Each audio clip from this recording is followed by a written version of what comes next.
Exam Hindi official में आपका स्वागत है। आइए हम 1000 क्वेश्चन के टारगेट को आगे बढ़ाते हुए चलेंगे। मैं आपको बता देता हूँ कि यह क्वेश्चन किसके लिए इम्पोर्टेंट है। यह जो है ग्रुप डी से लेकर के कोई भी एग्जाम हो जहाँ हिस्ट्री का क्वेश्चन आता हो, जैसे कोई भी पीएससी हो, यूपीएससी हो, नेट हिस्ट्री हो, पीजीटी हो, टीजीटी हो, रेलवे हो, एसएससी, मतलब कहीं पर भी जहाँ पर भी हिस्ट्री का क्वेश्चन आता है वहाँ पर आप इसको यूज़ कर सकते हैं। तो यहाँ पर आप इसको कैसे यूज़ कर सकते हैं, यहाँ पर दो तरीके से पढ़ सकते हैं आप। एक तो आप पॉज करके उसका आप आंसर देंगे और इससे रिकॉलिंग कैपेसिटी आपकी बढ़ेगी, यानी कि याद करने की शक्ति। जब एग्जाम में होता है ना कि नहीं याद आता, तो उसके लिए आप इसके लिए यूज़ कर सकते हैं। दूसरे तरीके से आप ऑनलाइनर की तरह यूज़ कर सकते हैं कि आप सिर्फ सुनिए, आप उसको समझ में आ जाए कि उसका आंसर क्या है। और ये भी एक तरीका है, ये कभी भी चलते चलते इधर हेडफोन लगा लिया सुन सकते हैं। तो आइए हम इसके साथ ही आगे बढ़ते हैं। तो पहला क्वेश्चन लेते हैं कि संगम तमिलों का प्राचीनतम उपलब्ध ग्रंथ है। हाँ, एक चीज़ आपको और बता दूँ, यह जो क्वेश्चन लिया हुआ ये बहुत ही बड़े बड़े राइटर के बुक से लिया गया है, जैसे हरिश्चंद्र वर्मा, विपिन चंद्र हो गया, केसी श्रीवास्तव हो गया, एसके पांडे हो गया। ये सब बहुत बड़े बड़े राइटर से ये क्वेश्चन समाहित किया गया है। तो इसकी जो ऑथेंटिसिटी है और जो इसका लेवल है उस पर आप डाउट एकदम नहीं कीजिएगा। चलिए आगे बढ़ते हैं। संगम तमिलों का प्राचीनतम उपलब्ध ग्रंथ है, यानी कौन सा है? तो ये तोलकाप्पियम है। यह जो है अभी उपलब्ध ग्रंथ है। बाकी बहुत सारे ग्रंथ जो है संगम जब हुआ था तमिल का तो वहाँ सब लुप्त हो गए, उनमें से ये जो है बच गया था। तो यह कौन, इसके रचयिता कौन थे? ये इसके रचयिता जो थे तोलकाप्पियार थे, इसी के नाम से, जैसे तोलकाप्पियर ये थे रचयिता इसके। और यह कौन सी शैली थी? इसकी सूत्र शैली है।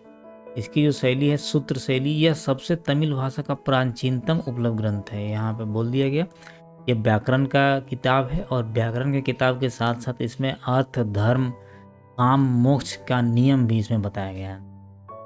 नेक्स्ट क्वेश्चन चलते हैं।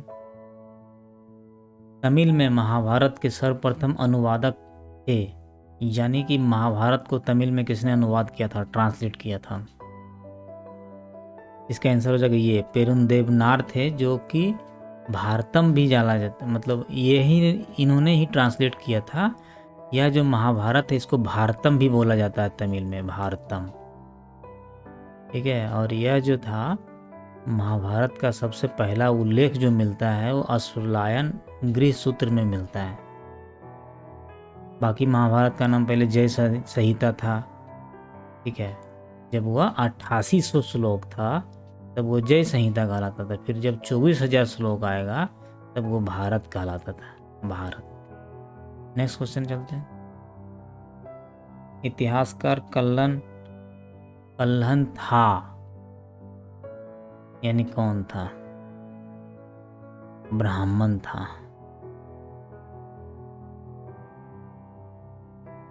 ठीक है। यह जो कल्हन था ये इसने कौन से ग्रंथ की रचना की थी? राज तरंगिणी की थी, राज तरंगिणी। ठीक है। कौन सी भाषा में? संस्कृत भाषा में। Next question. सातवाहन वंश का संस्थापक था। यह बहुत ही मोस्ट रिपीटेड क्वेश्चन है, एमसीक्यू है। ये 67th भी यूपीएससी में भी आया था। ये सिमुक जो था इसको आंध्र भृत्य या आंध्र जातीयम भी बोला जाता है। यही सातवाहन वंश का संस्थापक था। नेक्स्ट क्वेश्चन आते हैं। एन काओ चेन को साधारणतः इस नाम से ही जाना जाता है, यानी किस नाम से जानते हैं? यह जो है कन्फ्यूशियस द्वितीय के नाम से इसको जाना जाता है। नेक्स्ट क्वेश्चन चलते हैं। बृहत कथा का लेखक था। आंसर है गुणाढ़।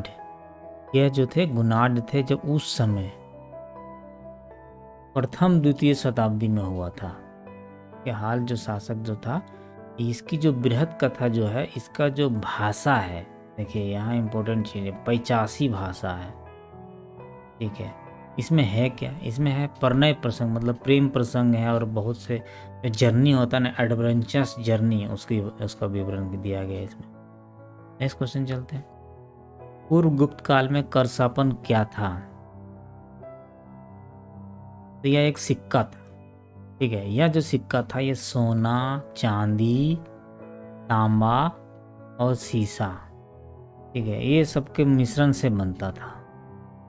यह सबके मिश्रण से बनता था। और बहुत तरह के जो सिक्के थे उसमें सोने का जो मुख्य सिक्के वो निष्क कहलाता था, स्वर्ण पन भी कहलाते थे। चांदी का सिक्का जो था पन कहलाता था। शतमान चांदी का बना होता था। काकनी जो होता था सिक्का तांबा और रागे से बनता था। नेक्स्ट क्वेश्चन चलते हैं। चंद्रगुप्त द्वितीय ने अपनी बेटी प्रभावती का विवाह इससे किया था, यानी किसके साथ किया था? तो रुद्रसेन द्वितीय के साथ किया था। मैं आपको बता दूं कि यह जिन्होंने भी सब्सक्राइब नहीं किया है आप सब्सक्राइब कर लेंगे प्लीज़, क्योंकि इसी तरह के बहुत सारे जो क्वेश्चंस हैं आते रहेंगे और उसका नोटिफिकेशन आपको एकदम जैसे ही अपलोड हो वो मिल जाए। और इसको आप जहाँ भी पढ़ रहे हैं उसके साथ में वैल्यू एडिशन कीजिए, और अपना पहले से जो कहीं भी पढ़ रहे हैं या फिर कहीं बुक है आपके पास उसके साथ साथ में इसको मिलाइए। देखिए इसका लेवल आपसे हाई ज़रूर होगा।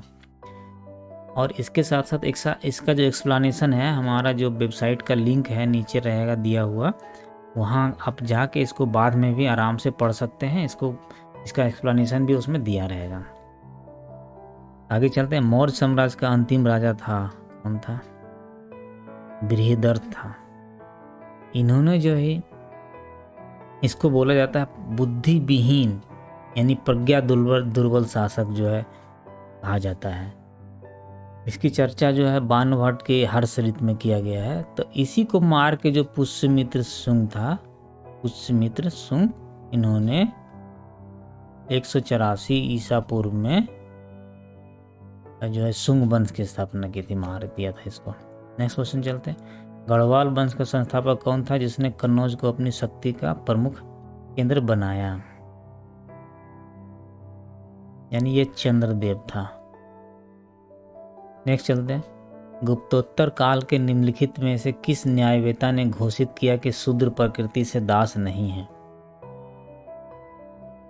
यह है मेघातिथि। ये सब आप केसी श्रीवास्तव के बुक पढ़ेंगे तो वहां से मिलेगा। ये बहुत ही लेवल का क्वेश्चन है। नेक्स्ट क्वेश्चन चलते हैं। प्रतिहार शासक नागभट्ट प्रथम को पराजित करने वाला निम्नलिखित में से कौन सा राष्ट्रकूट राजा था? तो प्रतिहार का जो पराजित करने वाला था ये गोविंद तृतीय था। ये राष्ट्रकूट राजा था। नेक्स्ट क्वेश्चन चलते हैं। गीत गोविंद के रचयिता जयदेव के संरक्षक निम्नलिखित में से कौन सा शासक था? यानी गीत गोविंद के जो रचयिता जयदेव का संरक्षक जो था वो लक्ष्मण सेन था। लक्ष्मण सेन जो था 1178 ईस्वी में गद्दी पर बैठा था और इसका जो शासन था वो बंगाल, पूरा बंगाल में था। नेक्स्ट क्वेश्चन चलते हैं।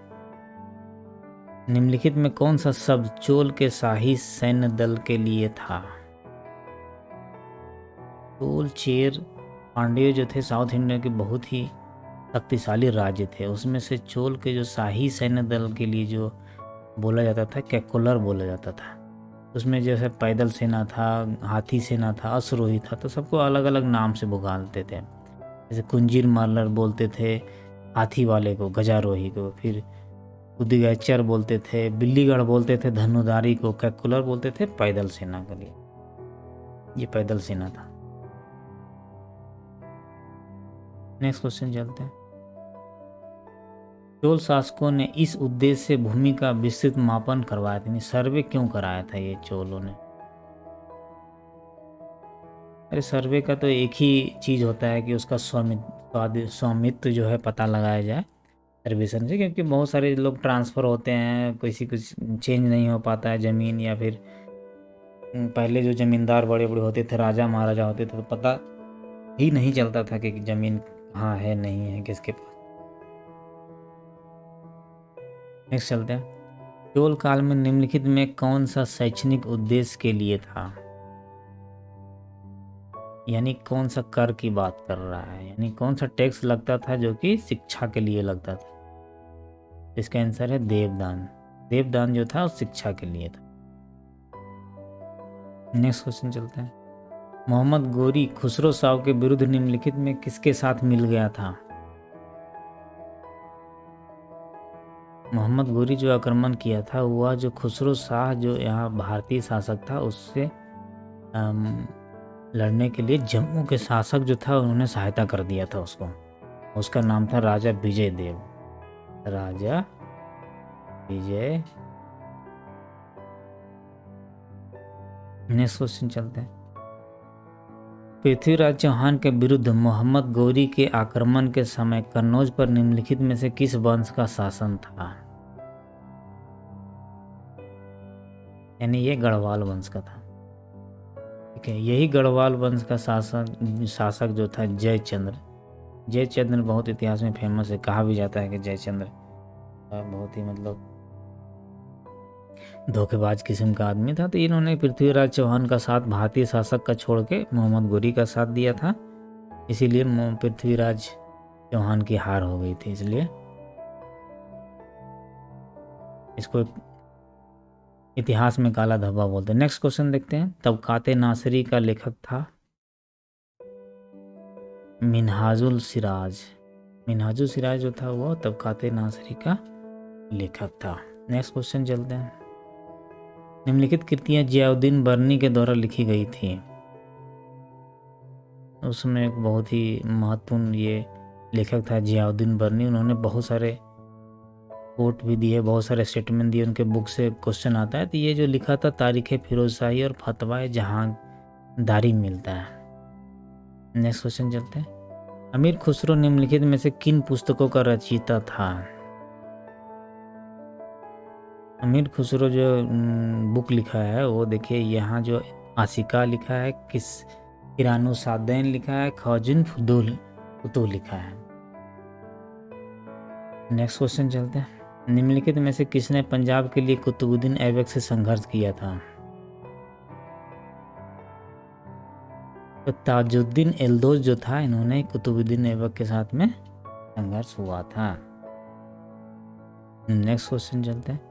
नव मुसलमान निम्नलिखित में से कौन थे? नव मुसलमान जो थे दिल्ली के पास बसे मंगोलों के वंशज थे, जिन्होंने इस्लाम धर्म स्वीकार कर लिया था, इसीलिए इसको नव मुसलमान कहलाया गया। नेक्स्ट क्वेश्चन चलते हैं।